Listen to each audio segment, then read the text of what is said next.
on this computer. There we go. Right. Okay. So this is the first screen that you see when you log in with your Teacher USO. This is exactly as you see it the very first time you log in. And you'll notice here you've got this red, you are in teacher mode. So it's really important to understand that teacher mode is there for the sole purpose of configuring busy things for your pupils. And they log in with their Pupil USO and see this. So I've just clicked that to switch to pupil mode. And you can do that. You can move back and forth between pupil mode and teacher mode and see how you're changing things for your pupils. So when I switch back to teacher mode, it asks me for my teacher password.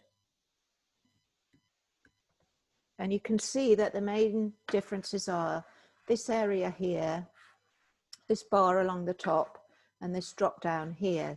So these are the things that help you change what the pupil sees. When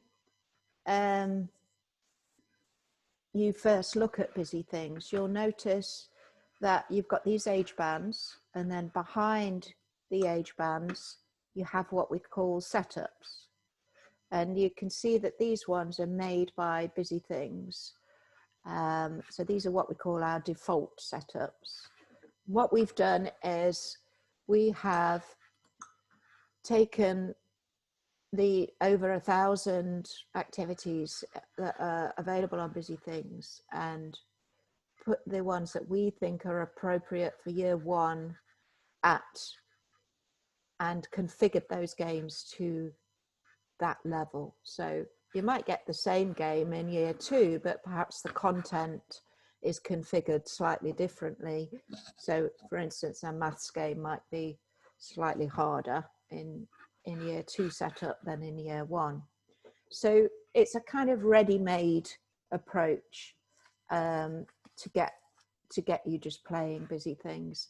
But actually what we want you to do is make your own setup so that any changes you make are unique to your class and just for your pupils. So you can make a setup for a class or for an individual pupil or for an after-school club. And the concept is that you get a sort of starting point of activities, and then any changes that you make in that setup are just going to be edited by you because it's your setup. You take ownership of it. So let's do that. Let's just create a setup for an imaginary class. So when I click Manage Setups at the top here in the teacher bar, this is the teacher bar, and it's constantly changing according to where you are in busy things. And as long as you're in teacher mode, all your options will be visible in the teacher bar at any point. So I clicked on Manage Setups, and you can see I've got a representation of the default setups here. So we saw that there was 3 in early years and those 2 in Key Stage 1. So we're 50-50 early years and Key Stage 2. So I usually make one of these. So today I'm going to make a Key Stage 2 class setup. It's exactly the same process, whatever year group you're teaching. So you've got a button for early years, a button for Key Stage 1 and a button for Key Stage 2. But let's imagine I have a Key Stage 2 class. So I click that and I put my name in. LGFL users do not get this at the moment. We're hoping to bring you that come September. And what this will be is it'll give you the option to create a pupil login so that your class can log in and avoid all the other setups that are on busy things, they'll land inside this setup that we're making now. Unfortunately, you can't do that here and now, but you will be able to do it soon. Okay, I'm going to go for year 3, 4. It doesn't matter. You can still customize the content settings later. It's just doing a sweep of our content and giving you a starting point. So you can change the icon. I like this one. And change the background. This nice light background. Save. Right, okay, so we can see here it's dropped in at the bottom. And if I come out here, you can see now I've got a setup. It says made by school. So you've got your default ones here, made by busy things, but we've put ours in here. And what you can do when everybody in all the staff have made their own setups is go up to manage setups, hide the ones that you're not interested in or you don't want the children to use by clicking this, unclicking these. And when I go back now, there's only my setup visible there. And when the pupils log in, that's the only setup that they can find. Now, what you can do to maybe hide the settings of your setup. So say you've got a Key Stage 1 child, but you really want them to be accessing early years level content, is you can remove these age bands and just have a screen full of setups in pupil mode. So I'll just quickly show you how to do that.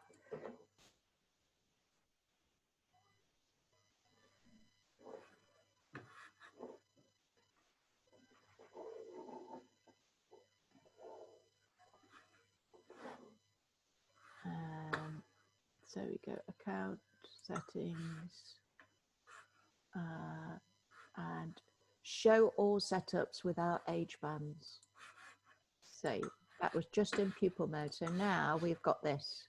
When the pupils log in, they'll see this. Also come September, you'll be able to decide whether there's a username and password for the class, and that would stop them. So I've just had a question from N. Krishnan. That would stop them entering other setups that you don't want them to, because they'll only have the details for their class. So you can do it that way, because they may want to access more than one of these, but you might want to stop them going into specific ones. But I don't want to go too far off into what's coming. So let's stick to, we've made pupil mode a bit more friendly, and we've made our own setup. Okay, so I'm back in teacher mode because now I want to start finding content for my setup. So let's have a look what we've got to start with. So this is what you're given by default. So we have all the colored buttons are the subject areas, and then we get these yellow ones, which, sorry, I've got somebody trying to get in. We get the yellow ones, which are areas where you can put things for your pupils. So we've got my assignments, my files, and favorites. Those are the ones I'm going to touch on. And these are areas that your pupils should be aware of and be using. And then you've got all your content behind here. So if you're thinking, right, I need to find some stuff for the kids to do, the crudest way of doing that would be to just click down through the menus and start looking at the content that is available.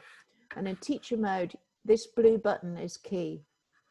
So you would play the activity, think, yes, that's great. And then you jump onto this blue button and choose one of these options to bring it forward. I'm not going to do that this way because there's a better way of doing it. But you can do it this way, obviously. And also in teacher mode on a subject menu like this, you can filter what you're seeing by the activity type. So if I just want to see labeling quizzes, say, just quizzes, I'll click that.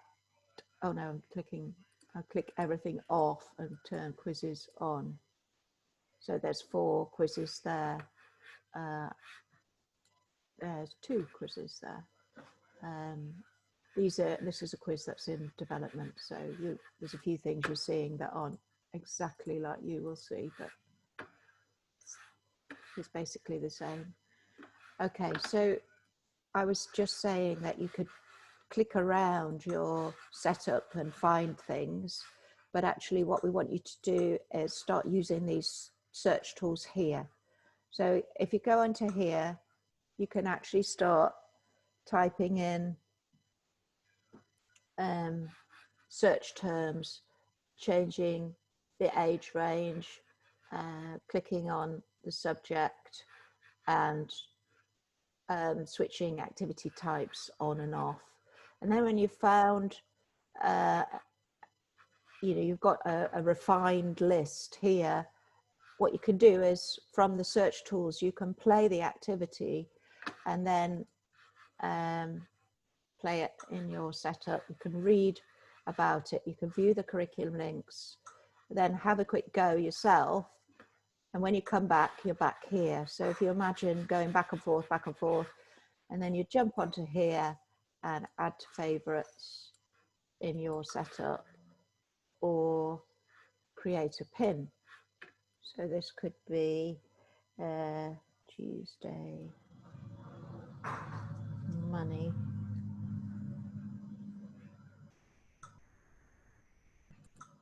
So I've done 2 things there from that little blue button in my setup. I've created this pin, which has got the money activity in, and I've added a game to favorites. Now, obviously, you've still got a lot of distraction here. So a very quick way of removing everything except for what you've pinned is to jump up to hide show content, start customizing, and I'm just going to hide all, but you can obviously click to reveal. I usually hide everything and then reveal what I want the children to see. But for this demonstration, I'm just going to hide everything except for the pin. Click done. And now you can see that in pupil mode, this is when they go into my class setup, say they've just come in on a Tuesday morning or they're using it at home, this is the only thing that they could see because that's what you want them to do on Tuesday. So if I just go back again, this is how you would put it all back. So I'm putting in my teacher password, jumping back up to hide show content and clicking restore and then done. So another important feature is this padlock button here. So this is something that you would only use probably in the classroom, or if they were sharing the computer or it was up on the whiteboard and you just want them to go up and not go anywhere else, you can remove the back button using the padlock, and you can remove it at any point. So I'll just demonstrate removing it inside this pin.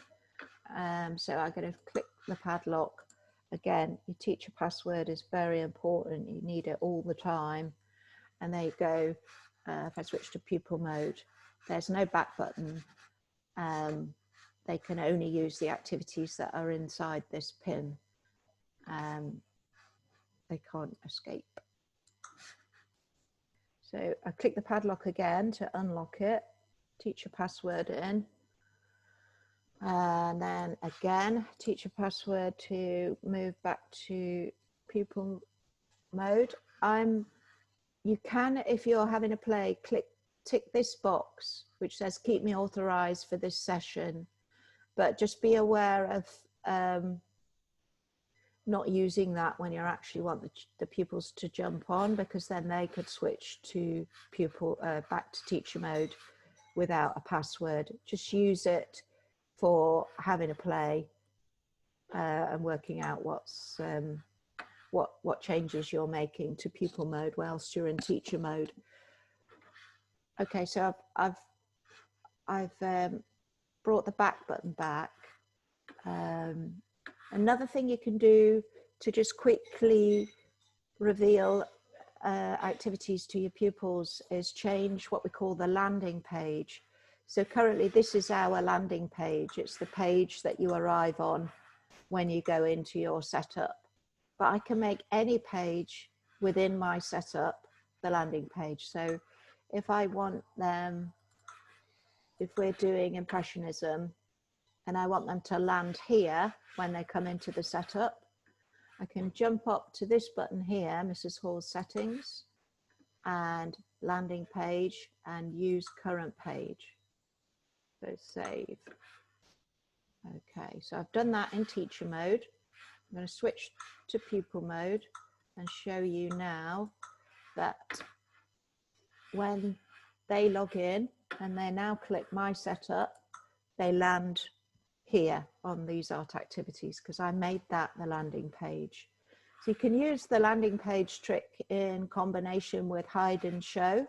So if you didn't want this one, you could just hide that one and then make this the landing page with just the 3 on. Okay, so I've just shown you a couple of quick ways there of changing what the children see. I'm going to go back now to searching for content. So I've had a look at this one. I'm going to show you this one now, which searches content according to the curriculum. So there's these 4 curriculum documents that you can search through. So we'll go into Key Stage 2 Maths, and you can see the results are coming up here. But you can drill right down into year 3 and a specific objective. So we're starting to get 12 activities. Just ignore that. That's because this is a development build. Busy Things does not need Flash anywhere now. That's just an old graphic. So we've got 12 results here specifically for that objective. So you could go through and you could have a play of them and then start pinning them. One thing I'll just go back through these. We've done add to favorites. Activity info gives you a quick description of the game. And if you click save as PDF, you can include the curriculum links with the screenshot and the activity information. So you've got a nice A4 sheet of evidence about that activity. So remember I said you play and then you come back and you jump on here. So we've done add to favorites, activity info, curriculum links. Now create shortcut is useful for sending work home, because what you can do is you can click this 3rd one down, which says specific setup login, select your setup and then click make shortcut. So this is now a shortcut to that game. If they've got their Pupil USO, when they click on that at home, and then they'll be asked to log in with their Pupil USO, they'll arrive just at that game. So it's a way of just sending specific games home very quickly.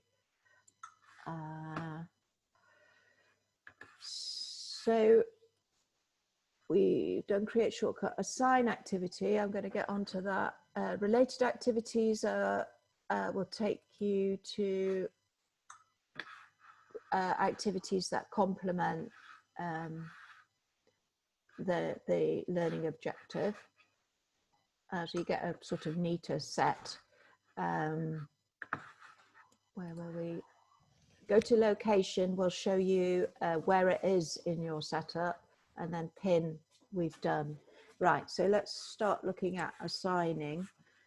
If an activity can be assigned, it will appear in this drop-down menu here, because there's only certain types of activities that you can assign at the moment.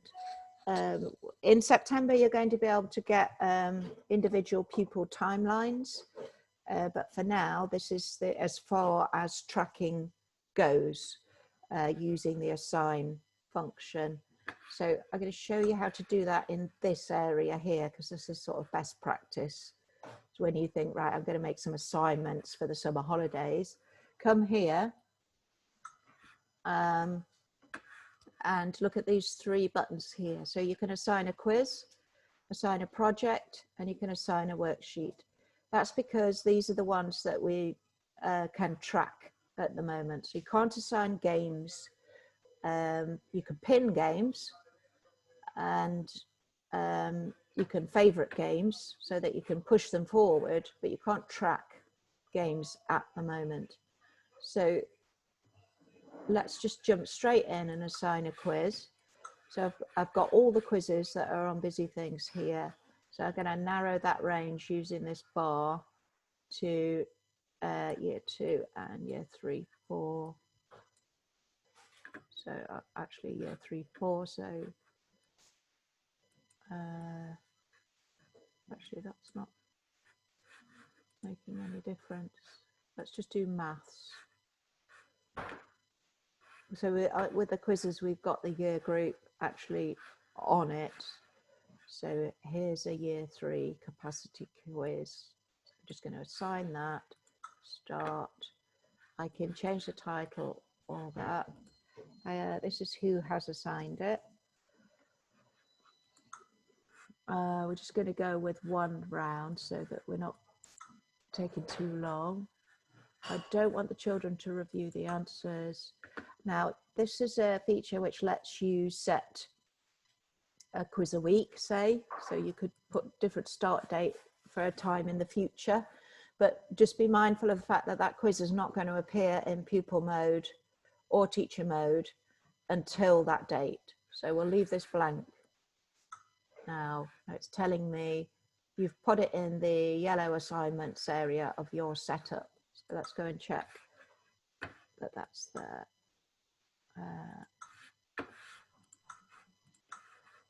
Oh, we've still got the landing page set to the art page. So I'm just going to change that back to the home page. Come out, go back in. So we've got the assignments here, and we've got a number 1 because we've just assigned this. So the pupils are going to see that. They won't, that little blue button that's important to you has gone, and they'll jump in here. If they've logged in with their pupil USO, their name will already be in here, but my version requires you to put your name in. So we've got 6 questions. I'm just going to whiz through them. Remember, there was actually 2 rounds in this quiz, but we've just put it down to 1 for speed's sake. So ordinarily, they would be answering between 10 and 20 questions. So it says your assignment has been submitted. This is obviously more relevant content to Key Stage 2 than early years. So I'll do a different kind of assignment next. I've gone back to teacher mode because I want to see the results. So I'm going back into assignments. I can change this to just show the assignments in my setup. And you can see now I've had 1 submission. I click the results, they're the ones that I got wrong. And I can click on those questions and see. So if you imagine the whole class has done it, and you'll be able to start to see which questions are causing the most problems. Teach bar up here. Remember that this is changing all the time, so you can select all and export the results. Okay, let's assign a project now. So this would be, and a project and a worksheet would be suitable for both early years and Key Stage 2. So by project, we have writing projects and we have picture projects. So picture projects just involve like this, colouring templates, and writing projects involve using clip art and photographs and art tools and also text tools. So it's topic work really. And the picture one obviously doesn't require typing. So let's just have a look at picture projects and see if we've got any.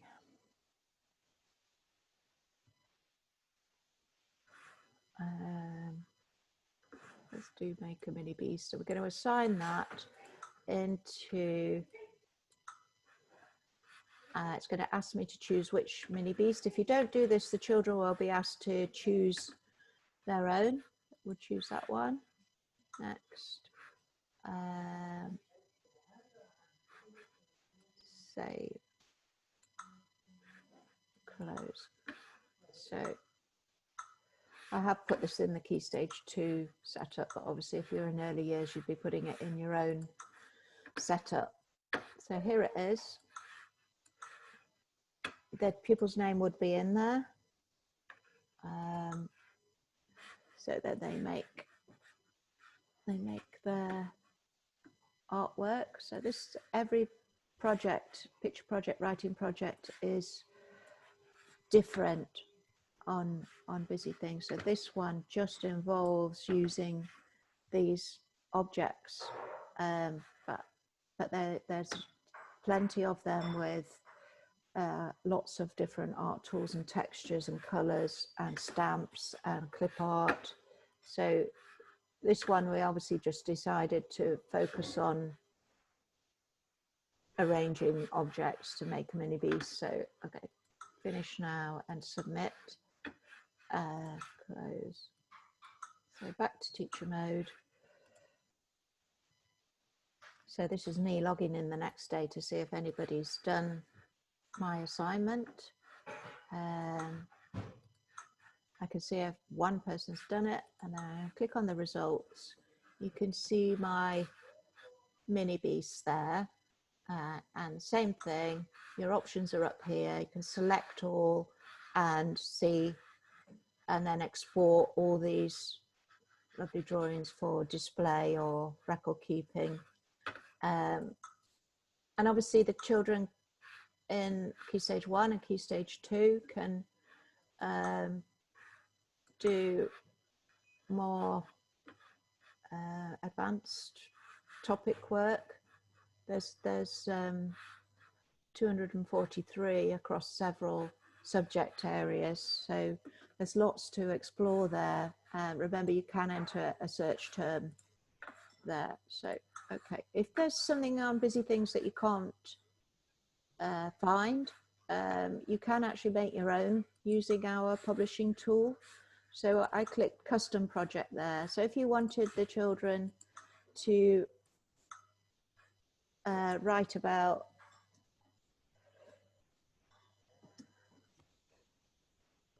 something that you haven't got a template for, you can go through here and you get a whole range of writing templates, posters, cards, portraits, landscape. So let's choose one of these. The pen is a drawing area and the letter A is a writing area. So I've chosen that one and save, close. So I've made my own project now with my own topic, and there it is. And that would be saved in exactly the same way as the Make a Mini Beast one was.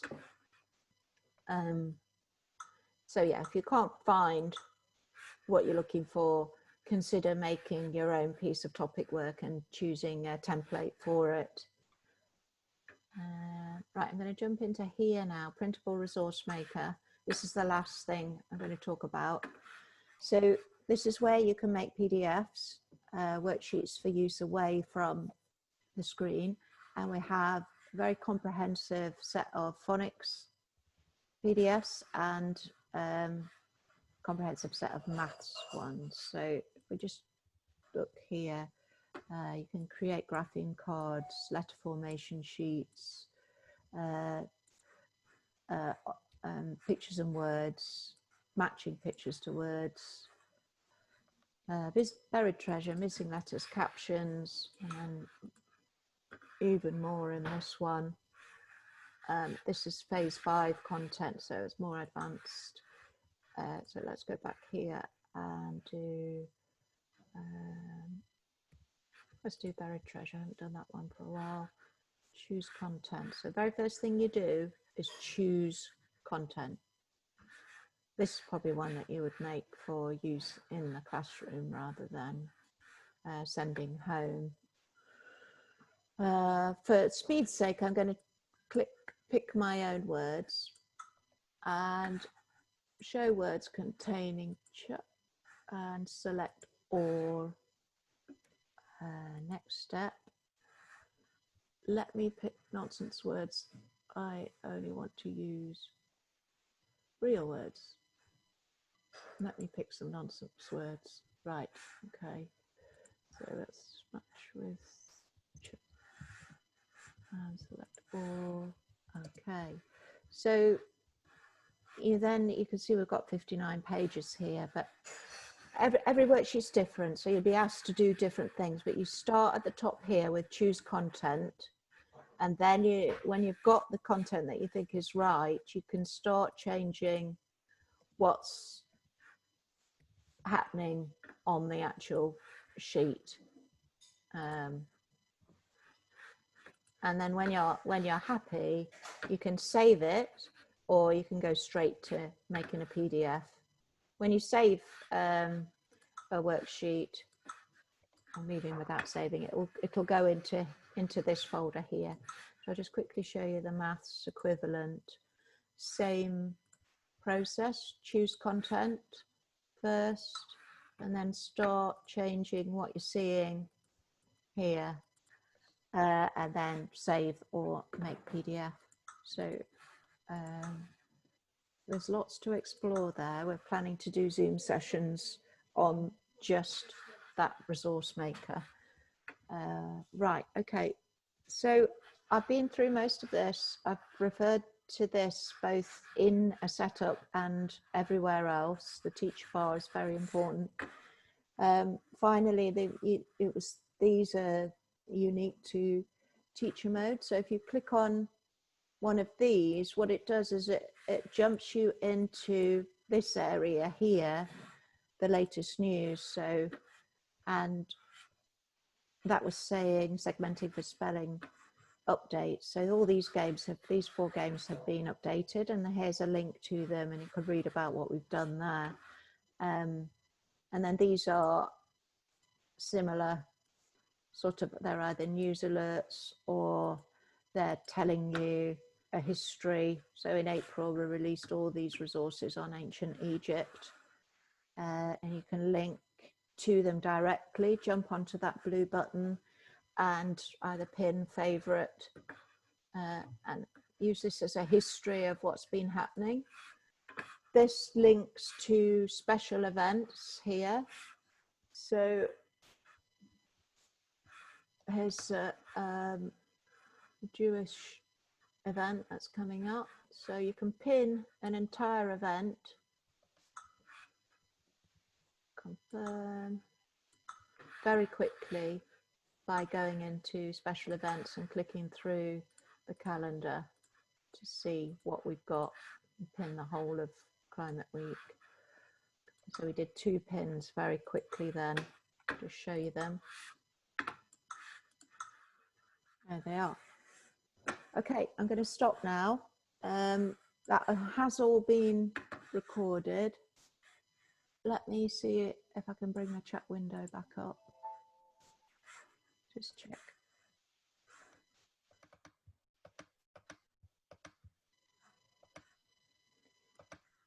Okay. No questions?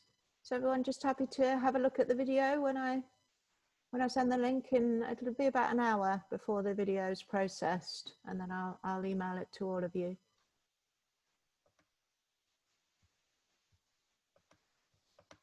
Okay.